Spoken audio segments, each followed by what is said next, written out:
Honda Activa BS6 की scooty मेरे पास आई है और मैं पूरी स्कूटी को ओपन करके रखा है। अब ये स्कूटी को जैसे मैं स्टार्ट करता हूँ तो बहुत ज़्यादा स्टार्टिंग प्रॉब्लम करती है, मिसिंग करती है। कभी कभी स्टार्ट होती है, कभी कभी नहीं होती है, और स्टार्ट भी हो जाती है तो ये हल्का रेस्ट लेने के बाद बंद हो जाती है। जबकि ये स्कूटी में सबसे पहले मैं करंट चेकआउट किया है, करंट भी प्रॉपर सही आता है। उसके बाद मैंने नया प्लग डाल दिया है, फिर भी ये स्कूटी में स्टार्टिंग प्रॉब्लम करती है। तो मैं आपको पहले प्रॉब्लम दिखा देता हूँ। ये स्कूटी में पेट्रोल भी फुल है और ये स्कूटी ज़्यादा चली हुई है नहीं। तो मैं चाबी को ऑन कर दिया है। ऑन करने के बाद जैसे ही इस स्कूटी को सेल्फ में स्टार्ट करूँगा और स्टार्ट करने के बाद ये कभी कभी स्टार्ट होती है, कभी कभी नहीं होती है। तो मैं इस स्कूटी को पहले सेल्फ में स्टार्ट करके प्रॉब्लम दिखा देता हूँ। तो ये इसी तरीके से प्रॉब्लम कर रही है। तो जब भी आपके पास इस तरीके से प्रॉब्लम आए तो इस स्कूटी में क्या क्या चीज़ चेकआउट करना है। सबसे पहले इसकी बैटरी को चेकआउट करना है। तो मैं सीरियल बाय सीरियल नंबर से सभी चीज़ों को चेकआउट कर लेता हूँ।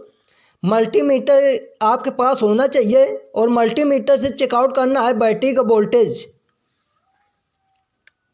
तो मल्टीमीटर को 20 वोल्ट पे सेट कर लेना है। तो मल्टीमीटर को मैं 20 वोल्ट पे सेट कर लिया है और मल्टीमीटर के जो नीडल होते हैं प्लस और माइनस में बैटरी के अटैच करना है और बैटरी का वोल्टेज चेकआउट करना है। बैटरी का वोल्टेज प्रॉपर सही है। इसके बाद ये चेकआउट करना है फ्यूज। कभी कभी फ्यूज ख़राब हो जाने के कारण भी बाइक स्टार्टिंग प्रॉब्लम करने लगती है। तो ये फ्यूज वगैरह मैं चेकआउट किया है, तो मैं आपको चेकआउट करके दिखाता हूँ। ये फ्यूज वगैरह मेरा प्रॉपर सही है क्योंकि मैंने चेकआउट किया है, फिर भी ये स्कूटी स्टार्टिंग प्रॉब्लम करती है। तो सीरियल बाय सीरियल नंबर से सभी चीज़ों को चेकआउट करना है। फ्यूज भी मैंने चेकआउट कर लिया है, बैटरी को चेकआउट कर लिया है। अब इसके बाद ये जो वाइट कलर का रिले लगा रहता है 4 पिन का, इस रिले को चेकआउट करना है। कभी कभी ये रिले ख़राब हो जाने के कारण ECU के पास वोल्टेज की सप्लाई नहीं भेज पाता है। तो इसको कैसे चेकआउट करना है कि मेरा रिले ख़राब है कि सही है, कैसे पता करेंगे। तो आपके पास मल्टीमीटर के द्वारा इसकी रीडिंग को चेकआउट करना है। जो मेरा 2 स्टील का होता है, 2 पीतल का होता है। तो मेरा जो स्टील का होता है तो स्टील वाले में मल्टीमीटर की जो नीडल होते हैं उसमें अटैच करना है। और मल्टीमीटर को कहाँ सेट करना है रिले को चेकआउट करने खातिर, मल्टीमीटर को इधर भी नहीं सेट करना है। तो मल्टीमीटर को इधर सेट कर लेना है, इधर 200 ओम पे। तो मैं मल्टीमीटर को 200 ओम पे सेट कर लेता हूँ। तो मल्टीमीटर को इधर 200 ओम पे सेट कर लेना है रिले को चेकआउट करने खातिर। मेरी बात समझने की कोशिश करें। तो मैं रिले को चेक कर लेता हूँ कि मेरा रिले सही है कि ख़राब है। तो मल्टीमीटर के जो नीडल होते हैं, जो मेरा स्टील का होता है, तो स्टील वाले में दोनों नीडल अलग अलग अटैच करना है और इसमें रीडिंग करना आना चाहिए 155 के अंदर रीडिंग आ रहा है तो फिर मेरा रिले सही है, और उसके ऊपर जा रहा है तो मेरा रिले ख़राब माना जाता है। तो ये मेरा रिले सही है, 149 आ रहा है तो मेरा इतना रेटिंग आ रहा है तो ये मेरा रिले सही माना जाता है क्योंकि मैं कई गाड़ियों को चेकआउट किया है। तो इस तरीके से चेकआउट कर लेना है।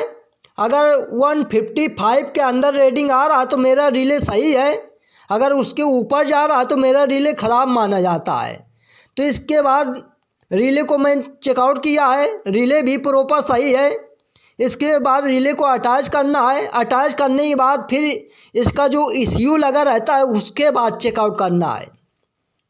तो ये मेरा ECU लगा होता है और ECU में एक छोटा सॉकेट होता है और एक बड़ा सॉकेट होता है। तो इधर का जो वायरिंग होता है ये मेरी बैटरी को चार्ज करता है, और ये जो मेरा होता है आधा, ये फ्यूल पंप वगैरह ECU वगैरह इधर अटैच होता है। इसी में दोनों सिस्टम होता है। मेरी बात समझने की कोशिश करें। तो ये जो जिसमें ज़्यादा वायरिंग है इसको सॉकेट को ओपन कर लेना है। अब ये सॉकेट को मैंने ओपन किया तो इसमें बहुत सारी वायरिंग वगैरह अटैच हैं। जो मेरा एक वायर होता है मेन वायर, तो उसमें 12 वोल्ट की सप्लाई आती है। ये तीसरे नंबर में वायर लगा होता है, रेड प्लस वाइट कलर का वायर होता है। तो मल्टीमीटर को 20 वोल्ट पे मैंने सेट करके रखा है और इसमें वोल्टेज चेकआउट करना है। इसमें 12 वोल्ट की सप्लाई आना चाहिए। ये तीसरे नंबर में वायर मेरा लगा है रेड पे वाइट कलर का, तो ये तीसरे नंबर में मैं अटैच किया है। मल्टीमीटर का एक वायर और एक वायर मल्टीमीटर के उसके बॉडी में कहीं भी अटैच कर लेंगे तो इसमें 12 वोल्ट की सप्लाई आना चाहिए और चाबी ऑन होगी तभी इसमें वोल्टेज आएगा ECU के सॉकेट में। तो मेरी चाबी ऑन है तो मैं अच्छे से इसमें अटैच कर लेता हूँ।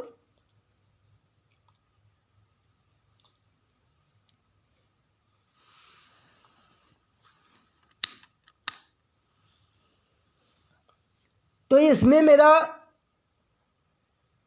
जो ECU के सॉकेट में वोल्टेज प्रॉपर आ रहा है, तो इसको जो ECU को वोल्टेज मिलना चाहिए वो प्रॉपर मिल रहा है। तो इसी तरीके से चेकआउट करना है। अब ये ECU का सॉकेट लगा देते हैं। लगाने के बाद इसके बाद कहाँ चीज़ चेकआउट करना है, इसके फ्यूल पंप के सॉकेट में चेकआउट करना है। तो ये जो फ्यूल पंप होता है उसका सॉकेट मैंने ओपन कर लिया है। अब इसमें 3 वायर लगा होता है, तो जिस फ्यूल पंप के सॉकेट में 3 वायर का कनेक्शन होता है वो 3 फेज का पंप लगा होता है। तो इसमें कौन कौन से वायर होते हैं, ब्राउन प्लस वाइट कलर का। तो मैं सबसे पहले ब्राउन प्लस वाइट कलर के वायर में मल्टीमीटर से चेकआउट करता हूँ कि इसमें वोल्टेज तीनों वायर में आना चाहिए। और इसमें वोल्टेज कितना आना चाहिए, 2.5 वोल्ट का करंट आता है। मेरी बात समझने की कोशिश करें।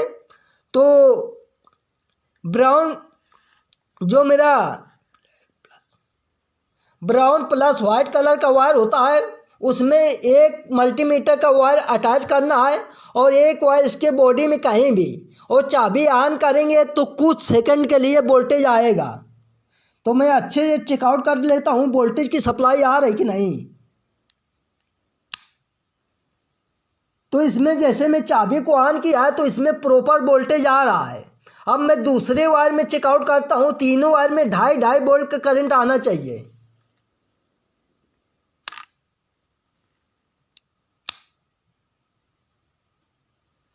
तो इसमें भी वोल्टेज प्रॉपर आ रहा है। अब मैं तीसरे वायर में चेकआउट कर लेता हूँ।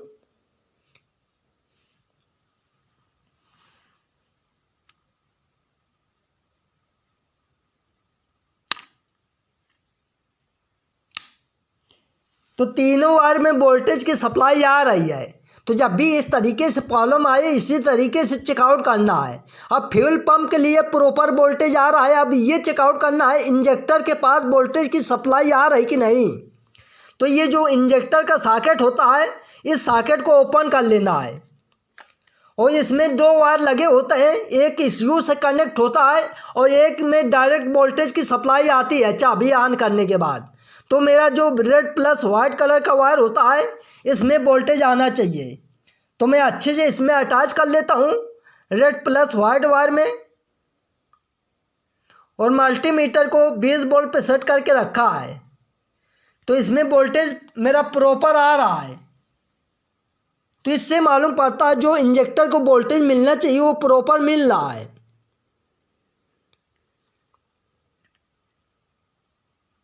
फिर भी ये गाड़ी स्टार्टिंग प्रॉब्लम कर रही है। तो इतना चेकआउट करने के बाद इसके बाद क्या चीज़ चेकआउट करना है, इसके बाद ये जो मेरा फ्यूल पंप होता है अब इसको मैं ओपन किया है तो इसमें ये चेकआउट करना है क्योंकि इधर वोल्टेज भी आ रहा है, वोल्टेज भी सप्लाई है, सही है। अब चाबी को ऑन ऑफ करते हैं और इसमें ये चेकआउट करते हैं कि पेट्रोल की सप्लाई आ रही कि नहीं।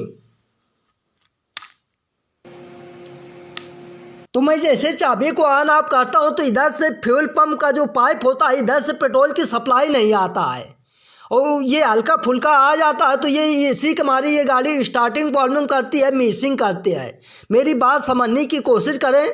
तो ये जो मेरा फ्यूल पंप लगा होता है क्योंकि इसकी वायरिंग को मैं चेकआउट किया है। अब इसका ये जो फ्यूल पंप होता है इसको मैं ओपन कर लेता हूँ क्योंकि इसके अंदर फ्यूल फिल्टर लगा होता है, उसके अंदर बहुत से बार होता है कचरा वगैरह आ जाने के कारण पेट्रोल की प्रॉपर सप्लाई नहीं होती है। तो ये सभी चीज़ों को ओपन करके और फ्यूल पंप को अच्छे से क्लीन करने के बाद, फिर क्लीन करने के बाद डायरेक्ट फिटिंग करने के बाद फिर आपको प्रॉब्लम दिखाता हूँ कि मेरी प्रॉब्लम सॉल्व होती है कि नहीं, क्योंकि वीडियो बहुत लंबी हो जाती है। तो ये फ्यूल पंप वगैरह खोलने के बाद मैं सभी चीज़ों को क्लीन करने के बाद डायरेक्ट आपको प्रॉब्लम दिखाता हूँ। मेरी बात समझने की कोशिश करें। तो मैं सभी चीज़ों को ये ओपन कर लिया है। अब ओपन करने के बाद मैं क्लीन कर लेता हूँ और क्लीन करने के बाद आपको डायरेक्ट दिखाता हूँ।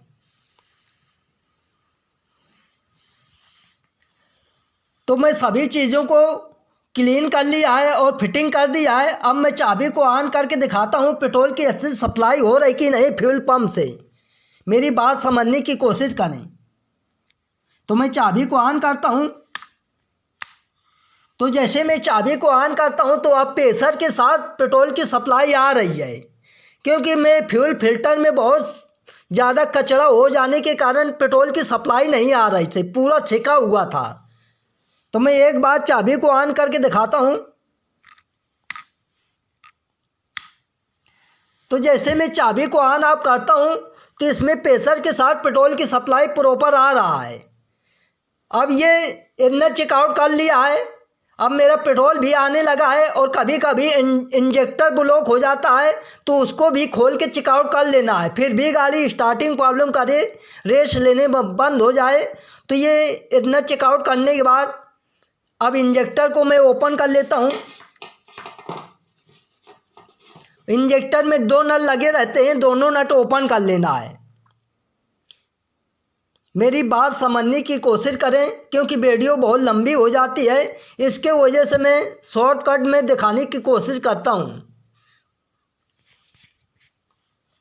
तो ये दोनों नट मैंने ओपन कर लिया है। अब इस इंजेक्टर को निकाल लेते हैं थोड़ा हिला डुला के।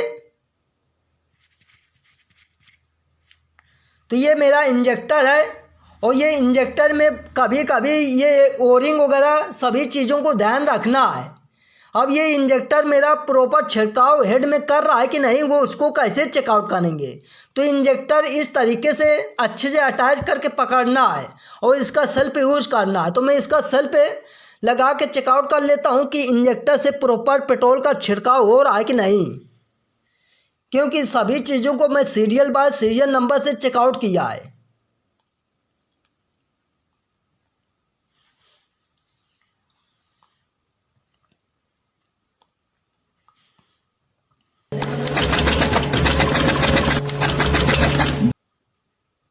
तो ये मेरा इंजेक्टर प्रॉपर सही है, इंजेक्टर प्रॉपर पेट्रोल का छिड़काव कर रहा है। तो इसी तरीके से चेकआउट करना है। तो मैं अब ये इंजेक्टर वगैरह सभी चीज़ों को फिटिंग कर दिया है, क्योंकि वीडियो बहुत लंबी हो जाती है। और ये अब इसको फिटिंग करने के बाद फिर स्कूटी को स्टार्ट करके दिखाते हैं कि मेरी स्कूटी स्टार्ट होती कि नहीं। तो ये स्कूटी मेरा प्रॉपर स्टार्ट हो जाती है। अब स्कूटी में कोई प्रॉब्लम नहीं है। तो जब भी आपके पास इस तरीके से प्रॉब्लम आए तो ये सभी चीज़ों को चेकआउट करना है, सीरियल बाय सीरियल नंबर से चेकआउट करेंगे तो ये प्रॉब्लम सॉल्व हो जाए।